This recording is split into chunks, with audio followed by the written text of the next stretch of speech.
Bien, buenas noches. Mi nombre es Alfonso del Carpio Delgado. Soy abogado penalista, socio fundador del estudio jurídico del Carpio y Asociados. Esta noche he querido compartir con ustedes qué problemática se viene presentando, o parte de la problemática que se viene presentando en audiencias virtuales con motivo del COVID-19. Hay una garantía que todo el mundo sabe, que todo el mundo la escucha, pero que no se entiende muy bien. Es la garantía del derecho de defensa. Esta garantía judicial está establecida en la Convención Americana sobre Derechos Humanos, más conocida como Pacto de San José, en el artículo 8. Todo abogado litigante conoce muy bien el artículo 8 de la Convención Americana, porque ahí se establecen cuáles son las garantías que todo inculpado debe tener, dentro de las cuales está el derecho de defensa. Por ejemplo, dice que tiene derecho a la comunicación libre y privada con su abogado defensor. Voy a hablarles de la Convención Americana, de la Constitución y del Código Procesal Penal. Debe haber una directa correspondencia entre lo que dicen las leyes o las normas internacionales, la Carta Magna, la norma de mayor jerarquía en el Perú, y las leyes de desarrollo, como el Código Procesal Penal. Si la Convención Americana sobre Derechos Humanos dice que el inculpado tiene derecho a comunicarse libre y privadamente con su abogado defensor, ¿cómo podríamos garantizar este derecho en una audiencia virtual o en un estado de cuarentena? Sabemos que los internos, los imputados que tienen prisión preventiva, que son los únicos casos que estamos tramitando actualmente, están internos en un penal. Los abogados, bueno, hace poco se han autorizado las actividades jurídicas, pero sin embargo, el desplazamiento es a las oficinas, no para el establecimiento penitenciario. Hay una especie de restricción, ¿no?, al derecho de defensa. Y además sería bastante riesgoso que los abogados acudamos al establecimiento penitenciario y no va por ahí, me parece, la solución. Si nosotros estamos en una audiencia y el imputado está en el establecimiento penitenciario, esa comunicación, esa preparación previa que tiene que tener para el proceso penal, ¿cómo podemos llevarla a cabo? Una solución, parte de ella, podría ser una coordinación telefónica, pero quienes han tenido pues procesos penales y de gravedad se darán cuenta que una comunicación telefónica no es suficiente para preparar ni a un imputado ni a un testigo. Esto no quiere decir que uno le va a decir contesta esto, o contesta lo otro, pero prepararlo para un ambiente de juicio donde tiene que saber cuáles son las reglas, ¿no? Cuando sabe que debe saber que ante una objeción debe permanecer callado, aunque se lo diga el juez antes del inicio de la audiencia, eh, no se asimila en ese momento, está nervioso, tanto testigos como imputados. Entonces debe haber una preparación anterior y cómo debe contestar, la verdad, como debe ser, pero concreto, no puede explayarse más allá de lo que le preguntan, porque muchas veces, sin ser culpable, por no saber contestar, por irse más allá de lo que se le pide, puede dar una impresión equivocada, ¿no?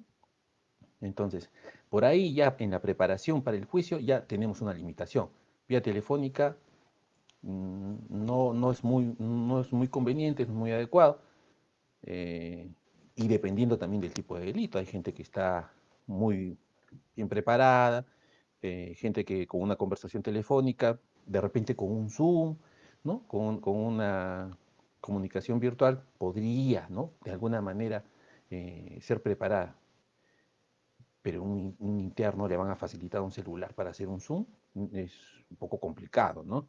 Eh, la presencia física de las personas siempre es indispensable para este tipo de diligencias.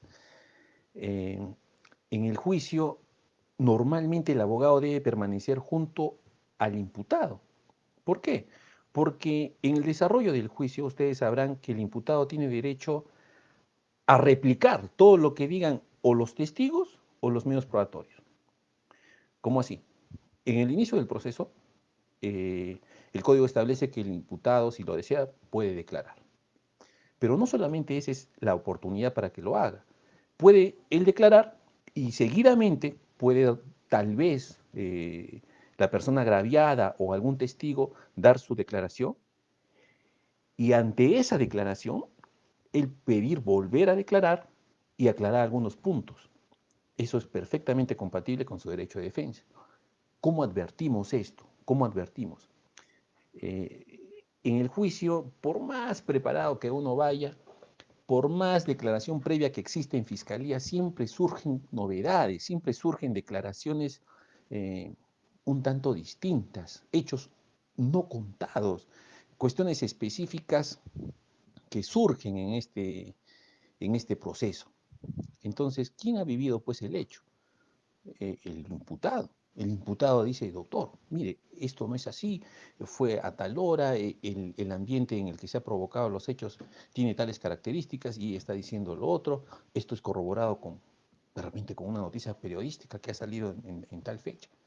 Uno no estaba ahí, no lo sabe. Ese susurro que hace el imputado sirve para que uno pueda hacer preguntas y tener pues un mejor resultado en juicio. Es un asesoramiento indispensable el de la persona involucrada en los hechos. Pero si la persona involucrada en los hechos está interna en un penal y uno está en su domicilio vía virtual, ¿cómo se va a provocar esa comunicación? Hay una limitación seria, me parece ahí, ¿no? Hay una limitación seria porque no hay esa comunicación constante, ni previo al juicio, ni en el juicio mismo, y eso podría afectar de cierta manera el derecho de defensa. Bueno, no de cierta manera, me parece que hay una afectación grave ahí. ¿Qué dice también en la Constitución Política, en el artículo 139? Dice, como principios de la función jurisdiccional, en el inciso 14 se establece el principio de no ser privado del derecho de defensa en ningún estado del proceso. El proceso en sí, ¿no? Lo más importante en un proceso, el juicio oral, ¿no les parece que es indispensable tener el abogado defensor al lado o tener alguna forma, algún mecanismo para que pueda consultar, interactuar con él para tener una mejor defensa? Entonces, está bien que no se quiera paralizar las actividades, que se quiera hacer por lo menos vía virtual. Mira, si nosotros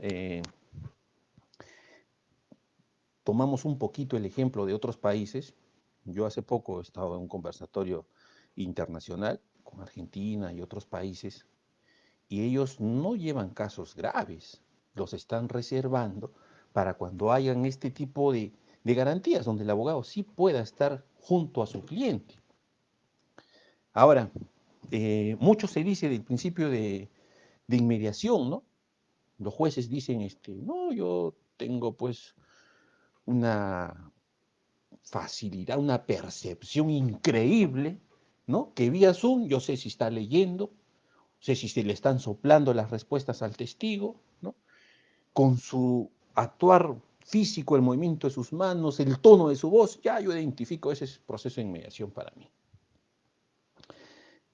Pero yo realmente no comparto esa postura, porque, miren ustedes, en un proceso penal no solamente le sirve ver a la persona, al juez, también le sirve a los abogados defensores, también le sirve al fiscal. Si yo veo que un testigo está declarando de cierta forma y de repente yo soy abogado de la defensa y veo que el fiscal se pone nervioso, comienza a buscar, digo, esta parte es sensible para el Ministerio Público. Entonces yo ataco eso, ¿no? ¿Me sirvió? Sí, me sirvió. El juez de repente es un colegiado, ¿no?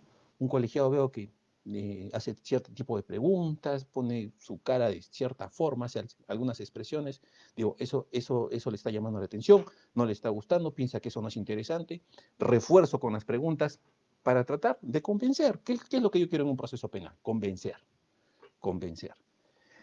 Y ¿qué pasa pues en la audiencia virtual? En la audiencia virtual dicen, señores participantes, por cuestiones de facilidad de comunicación de la red, de que no se corte la señal, apaguen las cámaras, ¿no? Suficiente con el audio cuando les toque hablar. Apagan las cámaras y ¿cómo yo voy a ver la expresión del fiscal? Si está preocupado o no está preocupado con lo que dice un testigo o mi cliente. ¿Cómo el fiscal me va a ver a mí si me preocupó o no me preocupó alguna respuesta que haya podido dar un testigo? ¿Cómo yo puedo ver si al colegiado, a uno de los jueces, le está interesando más un tema o le está interesando el otro?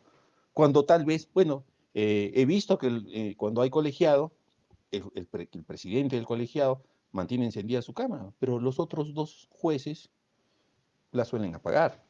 Es más, cuando les dicen tienen alguna pregunta, nadie contesta. No sé si están ahí o tienen problemas con el audio, se fueron, no sé, pero no contestan. No le queda más que decir al presidente, entiendo que no hay preguntas. Yo entiendo que no hay preguntas, pero no entiendo si es que han escuchado o no han escuchado. Y para mí es importantísimo que escuchen, sino de qué se trata el juicio oral. Bueno, entonces, si seguimos avanzando y también lo tenemos regulado en el Código Procesal Penal. El artículo 371, inciso 3, dice, el acusado en todo momento podrá comunicarse con su defensor, sin que por ello se paralice la audiencia. Ahora díganme ustedes, en una audiencia virtual, ¿cómo yo me comunico en todo momento con mi cliente sin paralizar la audiencia? Porque si estuviera permitido ingresar un celular, ¿no?, al centro penitenciario, bueno, pues yo por celular de repente le puedo mandar un mensaje, él me puede mandar un mensaje, algo podríamos estar haciendo, ¿no? Algún tipo de comunicación. Pero en el penal no permiten ingresar equipos celulares, es más, es delito. Eh, podríamos decir, ¿sabe qué? Que me llame por teléfono. Ya lo he hecho en alguna audiencia, pero paralizan la audiencia. Paralizan la audiencia y el imputado tiene problemas para comunicarse, para que le faciliten el teléfono, me llama. No hay un entendimiento adecuado, no es como estar pues eh, uno al lado del otro, ¿no? Ahora, privadamente. Dicen, ya no vamos a hablar, no graben el video, vamos a esperar que el abogado coordine con su cliente. Eso es privadamente, ¿no? O sea, yo puedo tener una comunicación privada para, para defender a alguien que está siendo acusado de un delito, y en la mayoría de los casos que yo llevo delitos graves, y van a escuchar lo que yo tengo que decirle, mi recomendación legal, o de repente lo que él me pueda decir. Entonces, ahí se está violando pues una garantía judicial, ¿no? La Convención Americana, como les había comentado, dice que el asesoramiento con el abogado debe ser en forma privada, libre y privada, y en todo momento. El Código Procesal Penal lo reconoce. Entonces, estamos listos en este estado de labores virtuales, de audiencias virtuales, para llevar juicios con penas graves. ¿Mm? Estamos listos para eh, respetar las garantías mínimas que debe tener una persona imputada de un delito. Miren, les cuento una anécdota, ¿no? Ustedes saben que al inicio de la cuarentena los abogados no podíamos transitar, ¿no? Nadie podía salir de su domicilio solamente para ir al mercado, a una entidad financiera o de repente una emergencia al hospital o a una farmacia. Pero no pues ni para ir al Poder Judicial, además, si uno vive lejos, ¿cómo se moviliza, no? Yo, por ejemplo, vivo en Samegua, ¿cómo voy a ir al Poder Judicial? ¿O cómo voy a ir al Ministerio Público? Además, el Ministerio Público, el día 16 de marzo, que empezó la cuarentena, ya no atendía a nadie, cerró sus puertas. Bueno, en plena cuarentena, en algún caso a mí me notifican la conclusión de la investigación preparatoria y me notifican la acusación al mismo tiempo. ¿Y dónde yo absuelvo? ¿Ah? Entonces, no, que usted ha podido contestar en su momento. ¿A dónde? Señor administrador de la Corte, ¿hay algún correo que usted haya difundido a los abogados litigantes al Colegio de Abogados? En vez de contestarme, ponen en la página web. Mucho tiempo después, ¿no? Mucho tiempo después, consignan ya, en este correo electrónico pueden presentar sus escritos. Y cuando uno es citado a la audiencia, también te consignan el correo electrónico. Pero es cuando es citado pues, a la audiencia, ya es demasiado tarde para absolver, por ejemplo, una acusación. En la acusación, ¿dice dónde tengo que absolverla? No dice. Bueno, no decía en ese momento, ya de repente han mejorado las cosas. El Ministerio Público tenía costumbre de no notificar pues los anexos. ¿Cómo uno tiene acceso a las pruebas para poder cuestionarlas si no tiene los anexos? No, que usted ha podido revisarlas. ¿Dónde? Va al Ministerio Público y está cerrado. Vas al Poder Judicial y no te atiende. Entonces, se han presentado ciertas, eh, ciertos tropiezos en esta práctica, ¿no? de defensa en tiempos de COVID. Tanto así que el propio fiscal no podía presentar su acusación, ha tenido que hacer varias actas donde el juez no le decía que espere. Sin embargo, después al mismo juez que dice que no reciban, le toca la acusación y dice que no ha resuelto pues, en su momento. Bueno, yo no sé si no han leído las sentencias casatorias de la Corte Suprema. El juez dijo, el Ministerio Público le ha informado. El Ministerio Público dice que le ha informado. La Corte Suprema dice, en un proceso penal, la única notificación válida es la del Poder Judicial. Así el Ministerio Público notifique, coadyuve, eso no suple la obligación del Poder Judicial de notificar. Si el Poder Judicial no te notifica, no vale. Entonces, ¿cómo así, ¿no? Prosigue un proceso sin las garantías? No se permite absolver, eh, no se dice, no se argumenta dónde se pudo contestar, se da por válida notificaciones de un órgano constitucional autónomo, pero que no es el Poder Judicial. Avanza avanza el proceso y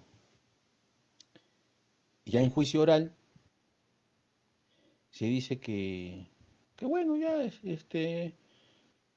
estado todo bien, pero vamos a admitirle los medios probatorios. Vamos a admitir los medios probatorios que usted tiene para ofrecer. Entonces son cosas medias extrañas, ¿no? Porque lo correcto es otorgar el derecho de defensa adecuado para poder absolver la acusación, que no solamente es pues presentar medios probatorios, sino cuestionar los del Ministerio Público. Entonces, el poder Judicial tiene que garantizar, ¿no? Tiene que garantizar los derechos del imputado para que más adelante no se venga abajo, como se dice, el proceso, no se anule. Si ustedes tienen un proceso que nace cojo, ¿no? Digamos como en este caso, notificaron una acusación ilegible, notificaron una acusación sin anexos, se dio por válida la comunicación del Ministerio Público sin que exista en ningún lado comunicación del Poder Judicial, en ningún documento figura dónde tenía que absolverse, es de conocimiento público que los abogados no tenían derecho de tránsito, ¿cómo iban a caminar al Poder Judicial? ¿Dónde va usted, señor? No, que yo soy abogado, el Poder Judicial no atiende, detenido. Unas cosas así podrían haberse presentado, ¿no? Ahora uno cree en Moquegua nomás.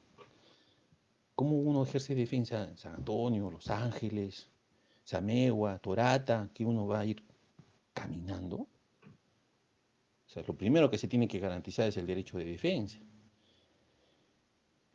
Al Ministerio Público le dicen que tiene igualdad de armas, pero ¿cómo va a tener uno igualdad de armas con el Ministerio Público si el Ministerio Público sí tiene derecho de pase desde tiempo atrás? Desde que empezó la cuarentena ellos podían movilizarse en sus camionetas. Para la concurrencia de un testigo a juicio, ellos tienen su unidad de víctimas y testigos, tienen fiscales que pueden ir de repente en otros distritos judiciales a notificar a la persona, pueden garantizar equipos para que se comuniquen. El abogado puede hacer eso, el abogado podía transitar libremente, ir a buscar a sus testigos, facilitarles un correo electrónico, una computadora para que puedan acceder desde su casa. Entonces, llegas a juicio oral, igualdad de armas, dice. El Ministerio Público tiene todos sus testigos, los ha ubicado con las camionetas, con la unidad de víctimas y testigos, los ha preparado, tiene toda la logística necesaria, tiene asistentes. El abogado no podía transitar, no prepara a sus testigos, no tiene cómo justificar el caso, y la mayoría de los testigos de repente en algunos casos no están pues familiarizados con esta tecnología, ni correo electrónico tienen donde les van a notificar, porque para que tú accedas a la plataforma del Poder Judicial tienes que tener correo electrónico, y si no, ¿cómo te notifico? Entonces, ¿realmente hay igualdad de armas? Eh, si es notorio, como en este caso, que el abogado no puede conferenciar con su patrocinado en todo momento, no puede conferenciar en todo momento, y menos puede conferenciar privadamente, digamos, en el desarrollo de la audiencia, es posible pues que estos casos se vayan a anular. Llegan a la Corte Suprema y digan, señor, no había las garantías mínimas. Y por último, pues, si así persistiera el Poder Judicial de que está bien llevado, quedaría la instancia del Tribunal Constitucional y por último la Corte Interamericana de Derechos Humanos. ¿Ustedes creen que la Corte Interamericana de Derechos Humanos va a avalar un juicio donde el abogado no ha tenido contacto con su patrocinado, no ha podido comunicarse ni privadamente ni en forma constante? ¿Cómo sabes tú los hechos al detalle? Así has conversado 1000 horas con tu patrocinado, tú no sabes exactamente qué es lo que ha pasado. Y en el desarrollo del juicio van surgiendo, ¿no? Van surgiendo circunstancias. Y que tengas a la persona involucrada al lado y que te pueda decir de forma privada, sabe que esto es así, esto es así, y te ayude a formular tus preguntas, que dicho sea de paso, en el sistema acusatorio, en el sistema que tenemos ahora, tienen que ser pues con la técnica procesal adecuada. ¿Cómo construye una pregunta que sea abierta? ¿Cómo construye una pregunta que sea cerrada? ¿Cómo pregunto de forma sugestiva si es testigo? Que no me vayan a objetar. Entonces, sirve de todas maneras tener al imputado al lado. El imputado es una persona que no conoce derecho normalmente. Entonces, él podrá saber mucho los hechos, pero si no los evalúas, no analizas y le das la orientación jurídica adecuada, ¿qué resultado puede tener ese proceso? ¿Cómo sabe el imputado qué es lo que tiene que decir o qué convendría decir en ese momento? Recuérdese que yo no digo que tenga que mentir, o sea, tiene que decir la verdad, pero la verdad se dice en el momento adecuado y de la forma correspondiente. Entonces, esta persona ha dicho una versión que no corresponde a la realidad. Bueno, entonces el imputado seguidamente puede solicitar el uso de la palabra y indicar pues cuáles son los puntos que no son correctos o no son acordes a la realidad y presentar de repente algún tipo de elementos de convicción en los que se pueda decir, con esto corroboro lo que yo te estoy diciendo. Muchos dicen que la declaración del imputado no debe ser tomada en cuenta, que es un descargo y nada más. Pero si es un descargo eh, fiable, contundente, con señalamiento de elementos de convicción que dan credibilidad a lo que él dice, no puede ser tomado en cuenta. Es una teoría del caso del fiscal y normalmente una teoría totalmente distinta de la defensa. Eh, Se dice que hay igualdad de armas, pero el fiscal tiene pues la dirección de la investigación, ¿no? El dominio del caso.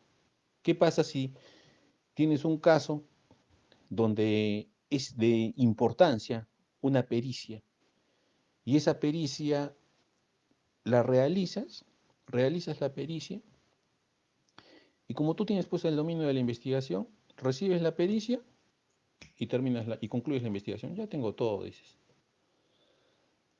¿El abogado puede hacer eso? No. Va a ir a etapa intermedia y le van a decir, yo tengo una pericia. No, no señor, en investigación preparatoria tenía que usted presentarla. ¿La presentó?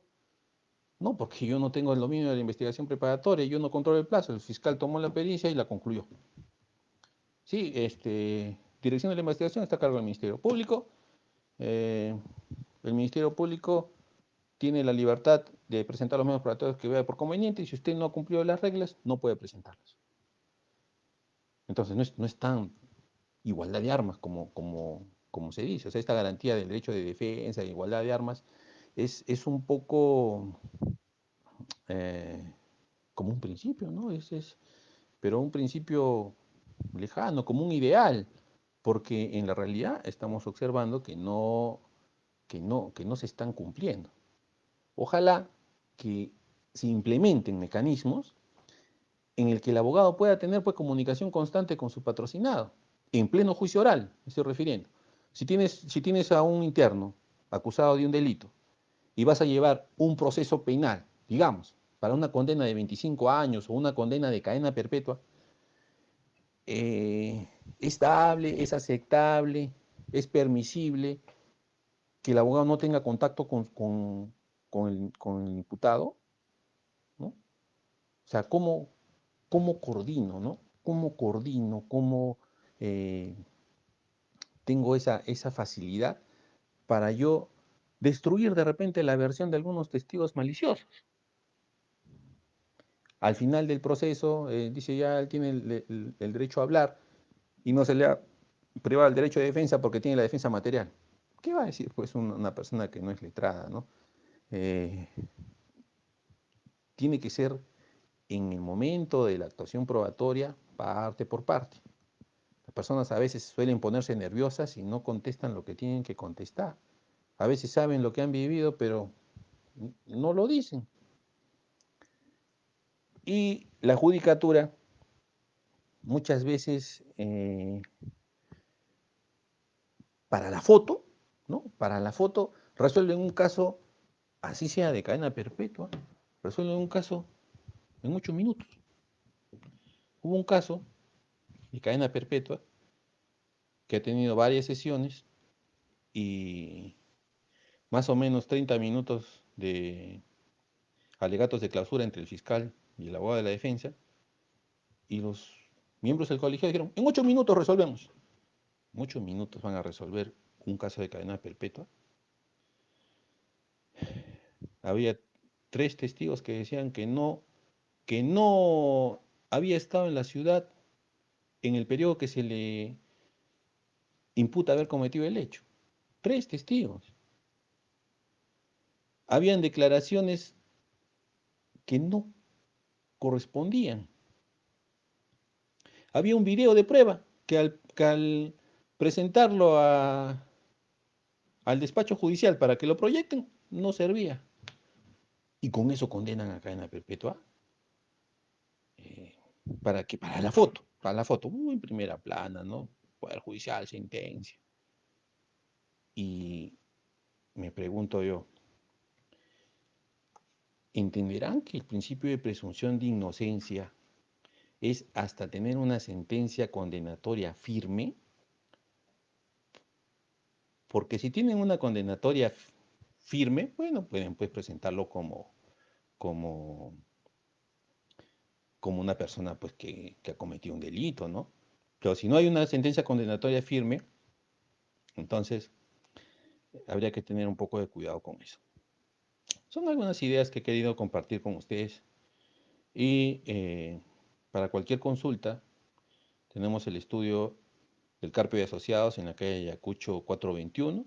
Mi teléfono es el 953-986479.